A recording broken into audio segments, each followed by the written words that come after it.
Good morning. Today going to talk about manufacturing trends in India. Operation management എന്ന സബ്ജക്റ്റിൽ unit ഫസ്റ്റിലെ ഒരു പോർഷനാണ് നമ്മൾ discuss ചെയ്യുന്നത്. Manufacturing trends in India. Manufacturing has emerged as one of the high growth sectors in India. Prime minister Narendra Modi had launched the Make in India program to place India on the world map as a manufacturing hub and give global recognition to the Indian economy. Manufacturing എന്ന് പറയുന്നത് ഇന്ത്യയെ സംബന്ധിച്ച് ഇപ്പോൾ growing സ്റ്റേജിലാണ്.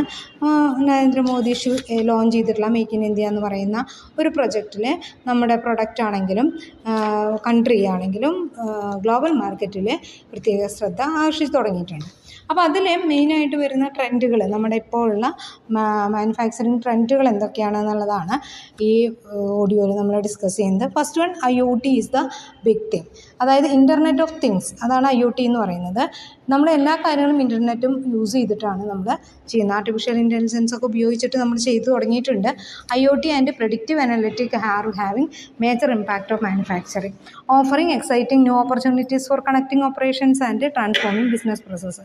നമുക്കിപ്പോൾ ഇൻ്റർനെറ്റൊക്കെ ഉപയോഗിച്ചിട്ട് നമ്മൾ ഇൻ്റർനെറ്റിലെ പല കാര്യങ്ങളും നമ്മൾ യൂസ് ചെയ്യുന്നത് കൊണ്ട് തന്നെ നമുക്ക് ബിസിനസ് ഗ്രോത്ത്, ടെക്നോളജി അഡ്വാൻസ്ഡ് ആയിട്ടുള്ള innovations driving business growth, technology is enable manufacture to evolve with an increasingly digital first business landscape. Digitally നമുക്ക് ഡെവലപ്പ് ചെയ്യാനായിട്ട് വളരെയധികം ഹെൽപ്ഫുൾ ആയിട്ടുണ്ട്. India manufacturers increasingly leveraging the internet of things which entitles the interconnection of unique devices within existing internet infrastructure. Internet infrastructure ഉപയോഗിച്ച് നമ്മൾ cost reduction ചെയ്യാനും നമ്മൾ പല കൺട്രിയിലും operations നമുക്ക് ഒരു സ്ഥലത്ത് നിന്ന് ഹെഡ് ഓഫീസിൽ ഇരുന്നിട്ട് മാനേജ് ചെയ്യാനൊക്കെ ആയിട്ട് പറ്റുന്നുണ്ട്. അതൊക്കെ ഇൻ്റർനെറ്റ് ഓഫ് തിങ്സ് വഴി നമുക്ക് ലഭിച്ചിട്ടുള്ള മാനുഫാക്ചറിങ് ഫീൽഡിൽ ലഭിച്ചിട്ടുള്ള ബെനിഫിറ്റ്സ് ആണ്. ഇനി predictive maintenance is keeping production on track. A breakdown or in a critical equipment is costly is to manufacture, both in terms of repair as well as downtime and loss of productivity. According to Information Technology Intelligence Consulting, 90% of organizations say single hour of downtime cost is $1 lakh. അതായത് predictive maintenance എന്ന് പറഞ്ഞാൽ നമ്മൾ മുൻകൂട്ടി അതിൻ്റെ repairing, അതായത് നമുക്കറിയാം ഇന്ന മിസ്റ്റേക്കുകൾ ഇത്ര ടൈം പീരീഡ് കഴിയുമ്പോൾ വരും എന്നുള്ളത് നമുക്ക് പ്രെഡിക്റ്റ് ചെയ്യാനായിട്ട് പറ്റും. ആ പ്രൊഡക്റ്റ് മാനുഫാക്ചർ ചെയ്യുമ്പോൾ തന്നെ ഇത്ര പ്രാവശ്യം റോൾ ചെയ്ത് കഴിഞ്ഞാൽ അതിന് ഇന്ന മിസ്റ്റേക്കുകൾ വരാനുള്ള സാധ്യതയുണ്ട്. അപ്പോൾ അങ്ങനെ നമുക്ക് പ്രെഡിക്റ്റ് ചെയ്യാൻ പറ്റും. അതിൽ വരുന്ന കംപ്ലയിൻസും കാര്യങ്ങളും കുറേയൊക്കെ നമുക്ക് പ്രെഡിക്റ്റ് ചെയ്യാനായിട്ട് പറ്റും. അപ്പോൾ പ്രെഡിക്റ്റ് ചെയ്ത് കഴിഞ്ഞാൽ ഇന്ന പാർട്സിനാണ് അതിന് കംപ്ലയിൻ്റ് ഉള്ളത് എന്ന് നമുക്ക് ഐഡൻറ്റിഫൈ ചെയ്യാനും പെട്ടെന്ന് റിപ്പയർ ചെയ്യാനൊക്കെ ആയിട്ട് പറ്റും. ഒരു മണിക്കൂറിനുള്ളിൽ അല്ലെങ്കിൽ ഒരു ദിവസത്തിനുള്ളിലോ, അപ്പോൾ നമ്മൾ സാധാരണ 48 hours അല്ലെങ്കിൽ 24 hours ഉള്ളിലോ അത് റിപ്പയർ ചെയ്യാനൊക്കെ ആയിട്ട് പറ്റും. അപ്പോൾ നമുക്ക് പ്രെഡിക്റ്റീവ് മെയിൻ്റനൻസ്, അതിൻ്റെ മെയിൻ്റനൻസ് നമുക്ക് ഇന്ന വർക്കുകളാണ്, ഇന്ന കംപ്ലയിൻസ് ആണ് അതിന് മെയിനായിട്ട് വരിക എന്നുള്ളത് നമുക്ക് പ്രെഡിക്റ്റ് ചെയ്യാൻ പറ്റുന്നതുകൊണ്ടാണ് നമുക്കിത് പെട്ടെന്ന് ഈസി ആയിട്ട് ചെയ്യാൻ പറ്റും. അതൊക്കെ നമ്മൾ കുറേയൊക്കെ ഓപ്പറേറ്റ് ചെയ്യുന്നത് ഇൻ്റർനെറ്റ് ഓഫ് തിങ്സ് ഉപയോഗിച്ചിട്ട് തന്നെയാണ്. നമ്മളത് മണി, മെറ്റീരിയൽ ആയാലും റിസോഴ്സസ് ആയാലും ഒക്കെ ഇതുപോലെ തന്നെ റിപ്പയർ ചെയ്യും, മെയിൻ്റനൻസും കാര്യങ്ങളൊക്കെ ചെയ്യുന്നത്. Next, shifting focus from B2B to C. അതായത് നമ്മൾ ബിസിനസ് ടു ബിസിനസ്, അതായത് പ്രൊഡക്റ്റ് പ്രൊഡ്യൂസ് ചെയ്യുന്നു, വേറൊരു ഹോൾസെയിലേഴ്സിന് കൊടുക്കുന്നു, ഹോൾസെയിലേഴ്സ് കസ്റ്റമേഴ്സിന് കൊടുക്കുന്നു.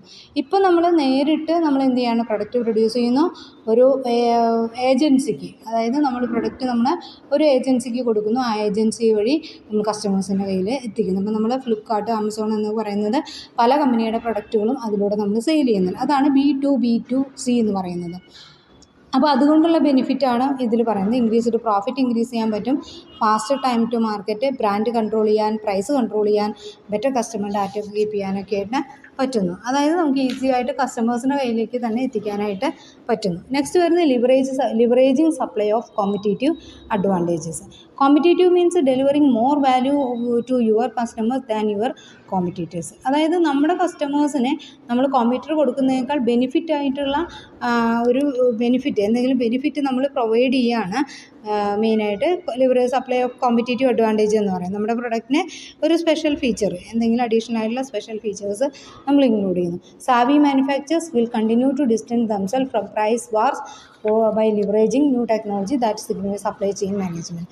അതായത് സപ്ലൈ ചെയിൻ മാനേജ്മെൻറ്റ് കറക്റ്റായിട്ട് ചെയ്യുന്നത് വഴി ഇൻ്റർമീഡിയറീസിനെ ഇടയിലുള്ള ആൾക്കാരെയൊക്കെ കുറച്ചിട്ട് നമുക്ക് കുറഞ്ഞ റേറ്റിന് തന്നെ അവർക്ക് എത്തിക്കാനായിട്ട് പറ്റുന്നു. സാവി മാനുഫാക്ചേഴ്സ് എന്ന് പറഞ്ഞാൽ നല്ല ബുദ്ധിയുള്ള നല്ല ഇൻ്റലിജൻസ് ഉപയോഗിച്ചിട്ട് നമ്മൾ എന്ത് ചെയ്യുന്നു, കസ്റ്റമേഴ്സിൻ്റെ കയ്യിലേക്ക് എത്തിക്കുന്നു. അത് നമ്മൾ സപ്ലൈ ചെയിൻ ടെക്നോളജി നമ്മൾ ഉപയോഗിക്കുന്നത് മാനുഫാക്ചറിങ്ങിൻ്റെ കാര്യങ്ങളിലായാലും പ്രൊഡക്റ്റുകളുടെ മെറ്റീരിയൽ എത്തിക്കുന്നതായാലും ലോജിസ്റ്റിക് ഒപ്റ്റിമേഷൻ, അതായത് പ്രൊഡക്റ്റ് മെറ്റീരിയൽസ് എത്തിക്കുക, അതുപോലെ തന്നെ പ്രൊഡക്റ്റ് എത്തിക്കുക, അതൊക്കെ sales and operating planning, product life cycle management, business intelligence, network and inventory optimisation, RFID, procurement, അതിലൊക്കെ എന്ത് ചെയ്യുന്നുണ്ട്, ഇതേപോലെ തന്നെ ലിവറേജ് സപ്ലൈ ചെയ്യുന്നുണ്ട്. അതായത് നമുക്ക് എളുപ്പത്തിൽ ചിലവ് കുറഞ്ഞ രീതിയിൽ എത്തിക്കാനായിട്ട് പറ്റുന്നുണ്ട്.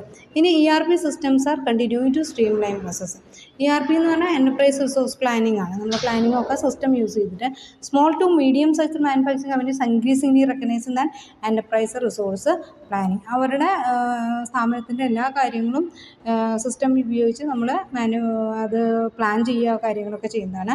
The streamline process by automating all business operations and providing accurate real time information. അതായത് ഫുള്ളായിട്ടുള്ള കാര്യങ്ങളും ഓട്ടോമാറ്റിക്കായിട്ട് ചെയ്യുക. ഓട്ടോമാറ്റിക് ഓപ്പറേഷൻ എന്ന് പറഞ്ഞാൽ അതിൽ ഒരിക്കലും മിസ്റ്റേക്ക് വരാനുള്ള, എററുകൾ വരാനുള്ള സാധ്യത കുറവാണ്. By providing accurate real time information administrative operation costs are reduce. നമുക്ക് റിയൽ ടൈമായിട്ട് ഇൻഫർമേഷനും അതേപോലെ തന്നെ ഓട്ടോമാറ്റിക്കായിട്ട് നമുക്ക് അപ്പോൾ തന്നെ ഇൻഫർമേഷനൊക്കെ കിട്ടുന്നത് കൊണ്ട് തന്നെ നമുക്ക് ഡിലേയോ ബ്രേക്ക് ഡൗണോ ഒന്നും വരാതെ കാര്യങ്ങൾ ഫോർവേഡ് ചെയ്യാനൊക്കെ ആയിട്ട് പറ്റുന്നു. അതൊക്കെയാണ് മെയിനായിട്ട് മോഡേൺ ട്രെൻഡ്സ് ആയിട്ട് വന്നിട്ടുള്ളത്. ഇനി അതുപോലെ തന്നെ പോയിന്റുകളുണ്ട്, നെക്സ്റ്റ് ഓഡിയോയിൽ നമ്മൾ ഡിസ്കസ് ചെയ്യുന്നതായിരിക്കും.